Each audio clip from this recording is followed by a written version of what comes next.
A kiss on the hand may be quite continental, but diamonds are. 안녕하세요, 무비프레스 시청자 여러분. 저는 호스트 고쌤입니다.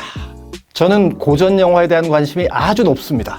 그 중에서도 스크린을 장식한 멋진 선남 선녀들, 배우들의 이야기, 책에서도 볼 수 없고 영화에선 발견할 수 없는 항상 새롭고 재밌는 이야기를 들려드리려고 연구에 연구를 거듭하고 있습니다. 그래서 고전 플렉스에서 자신 있게 두 번째 배우를 소개하려고 합니다. 과연 그 두 번째 배우는 누구일까요? 바로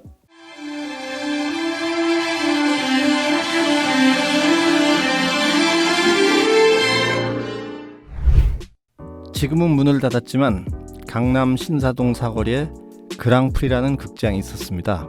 극장 앞에는 꽤 널찍한 광장이 있었는데 그 한가운데 마릴린 먼로 동상이 있었습니다. 뉴욕 지하철 송풍구에서 올라오는 바람 때문에 치마가 올라가던 마릴린 먼로의 섹스 어필을 상징하는 바로 그 장면을 형상화한 동상이었습니다. 마릴린 먼로 하면 가장 강렬하게 떠오른 이미지, 그리고 어쩌면 멍청해 보이는 금발 미녀의 이미지를 각인시켜버린 바로 그 장면. 7년 만에 외출의 한 장면이죠. 영화 속에서 마릴린 먼로는 실제로 어느 남자에게나 만만해 보이고 약간 모자란 듯한 백치미의 환상을 완벽하게 만들어내죠. 마릴린 먼로는 영원합니다. 팝아트 작가 앤디 워홀은 마릴린의 이미지를 영원히 남기는 작품을 남겼습니다. 마릴린 먼로 외에도 엘비스 프레슬리나 마오쩌둥 정도가 앤디 워홀로 인해 작품화가 된 걸 보면 마릴린이 주는 인상이 얼마나 강한지 아시겠죠? 켄 러셀의 록 뮤지컬 토미를 보세요. 마릴린 먼로의 동상까지 숭배하는 사람들을 확인할 수가 있습니다.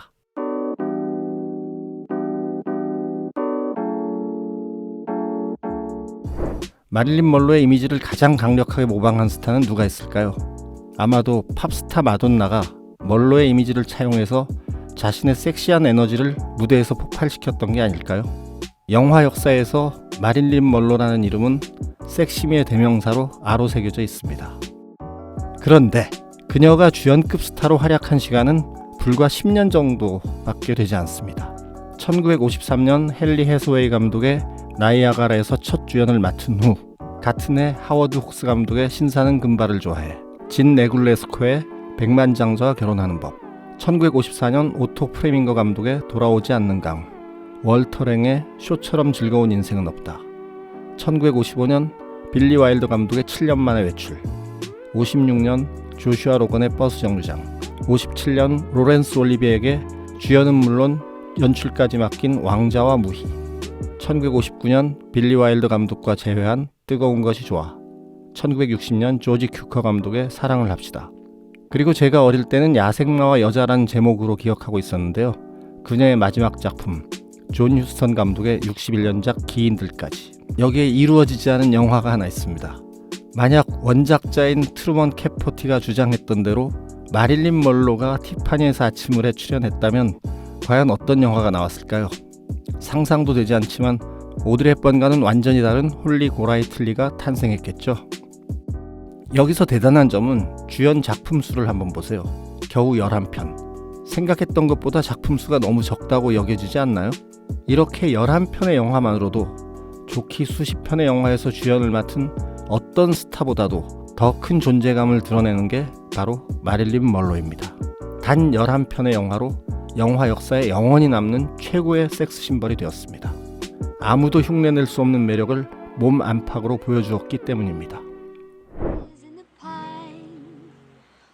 먼로가 스크린에 등장하는 순간 극장은 마법에 빠져듭니다. 그리고 관객들은 그녀에게서 눈을 뗄 수가 없습니다. 제가 극장에서 먼로의 영화를 대형 스크린으로 만난 것은 7편입니다. 그런데 여기서 극장이냐 아니냐는 아주 중요한 문제입니다. 과연 비디오나 DVD로 영화를 볼 때 먼로의 매력을 제대로 만끽할 수 있을까요? 저는 그렇게 생각지 않습니다. 대형 스크린에 마릴린 먼로가 등장하는 순간 극장에는 침묵이 흐릅니다.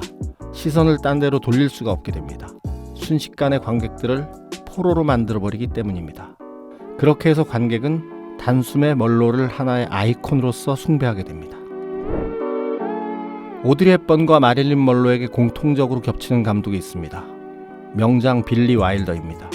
오드리 헵번과는 사브리나와 하오의 연정을 찍었고 마릴린 먼로와는 7년 만의 외출과 뜨거운 것이 좋아를 찍었습니다.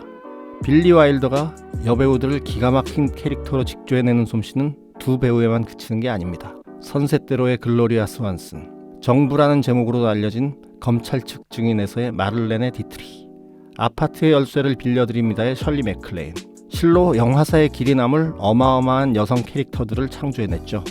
그 중에서도 역시 7년 만의 외출의 마릴린 먼로를 떠올려보세요. 뉴욕 지하철 송풍구에서 치마가 날리는 그녀의 이미지가 얼마나 오랫동안 지속적으로 변형되고 인용되는지, 펄럭이는 치맛자락을 손으로 살짝 누르는 그 이미지가 왜 그렇게 관능적으로 느껴질까요? 실제 촬영 현장도 난리가 났었다고 합니다. 치마가 올라가는 먼로의 모습을 보기 위해 수천 명에 이르는 문 남성들이 관음증 환자처럼 현장 주변에 죽치고 있었으니까요. 그렇게 만들어진 먼로의 이미지가 뉴욕이라는 도시의 이미지까지 확대 재생산해내곤 합니다. 우디 앨런이나 마틴 스콜세시의 뉴욕이 존재하는 것과 마찬가지로 마릴린 먼로의 뉴욕도 존재합니다. 마릴린 먼로는 영화계뿐만 아니라 영화 바깥에서도 유명했습니다. 움직임 하나하나가 대중들의 관심사였죠. 먼로는 16살 때 첫 결혼을 했었습니다. 어린 나이에 한 결혼은 일찍 끝났고 뉴욕 양키스의 전설적인 야구선수 조 디마지오와 두 번째 결혼을 했습니다.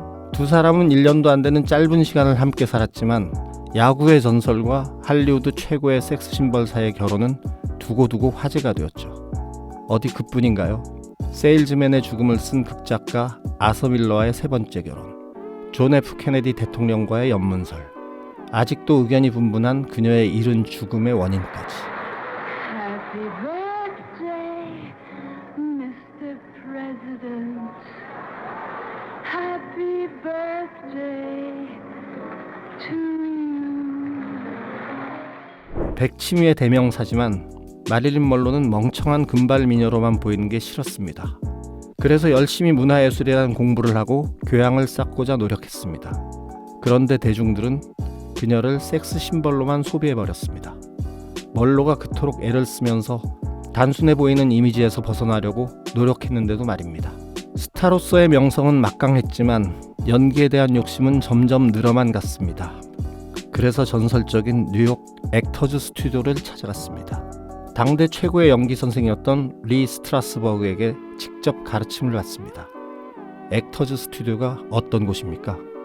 말론 브란도, 제임스 딘, 폴 뉴먼 등 쟁쟁한 연기파들을 배출해낸 곳입니다. 이미 스타인 마릴린 먼로가 이곳을 찾아 스타니슬랍스키의 이론을 추종하는 메소드 연기를 배우려고 했을까요? 단순한 스타가 아니라 제대로 된 연기를 하고픈 배우로서의 의지가 강력하게 작동했기 때문입니다.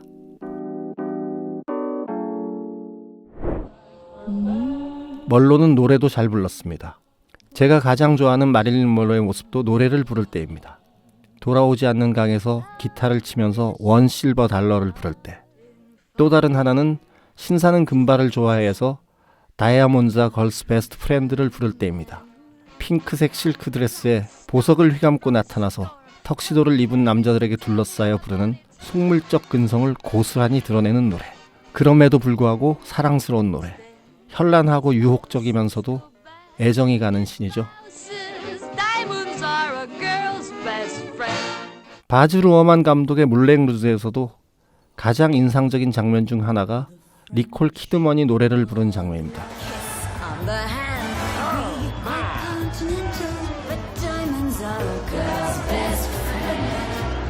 얼마나 기발한 마릴린 먼로 패러디인가요? 공중 그네를 탄 니콜 키드먼이 연미복을 입고 실크햇을 쓴 남자들 사이에 등장해서 부르는 노래가 바로 먼로가 불렀던 다이아몬드와 걸스 베스트 프렌드입니다. 마돈나도 이 노래의 이미지를 차용합니다.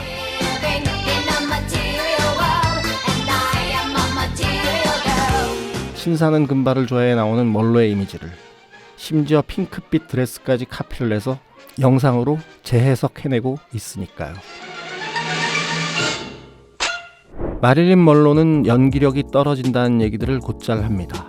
그런데 연기라는 게 도대체 무엇일까요? 멍청하게 뜬 눈, 때로는 깜짝 놀라는 표정, 그녀만의 미소, 웃음소리, 이런 도식화된 스타일의 연기 때문일까요? 그런데 연기를 못한다는 얘기를 들으면서도 스크린을 압도해버리는 배우가 과연 얼마나 될까요?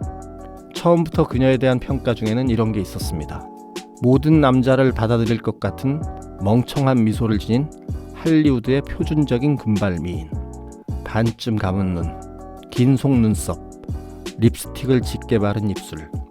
이렇게 굳어진 이미지로만 생각하면 마릴린 먼로의 한쪽 면만 보고 오해할 수 있습니다. 혹시 마릴린 먼로가 우리나라에 온 적이 있다는 사실을 알고 계신가요?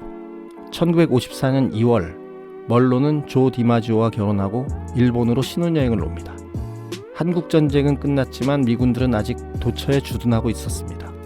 한 장군이 찾아와서 마릴린 먼로를 초대합니다. 2월의 강원도 얼마나 추웠을까요?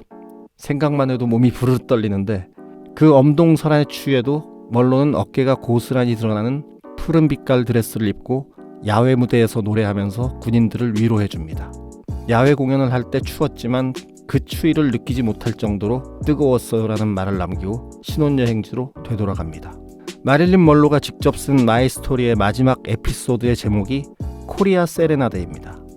먼로는 다이아몬드 걸스 베스트 프렌드를 부르려다 보니 군인 월급밖에 못 받는 한국의 참전 군인들에게 들려줄 노래가 아닌 것 같았다고 적고 있습니다. 서울과 동두천 등지에서도 공연을 했지만 기록이 가장 잘 남아있는 건 강원도 인제에서의 공연이었습니다. 혹시 먼로를 보고 싶다면 인제 소양강변으로 발길을 돌려보시기 바랍니다. 지하철 통풍구 위에 서 있는 그녀의 동상이 세워져 있습니다. 동상의 완성도가 떨어져서 먼로다운 느낌이 덜 들기는 하지만 참 희한한 구경거리를 만들었다는 생각이 들기도 합니다. 연기를 할 때 뒷모습을 보이면서 걸어가는 게 참 힘들다고 합니다. 표정이 아니라 몸 자체가 연기를 하고 있기 때문이죠. 그런데 여기서 먼로 워크, 마릴린 먼로식 걸음걸이가 존재하죠. 엉덩이를 흔들면서 카메라에서 멀리 떨어져 가는 그녀만의 걸음. 관객들은 시선을 고정시킨 채 그녀가 사라질 때까지 주목하게 됩니다. 먼로 워크를 제대로 보여준 게 첫 주연을 맡았던 나이아가라에서였습니다. 걸어가는 뒷모습만으로도 마릴린 먼로는 전설이 됩니다. 진짜 이런 경우가 어디 또 존재하나요? 걸음걸이 자체가 고유 명사가 되어버릴 수도 있다는 사실을. 이렇게 마릴린 먼로는 그 자체로 영화의 역사가 됩니다. I specialize.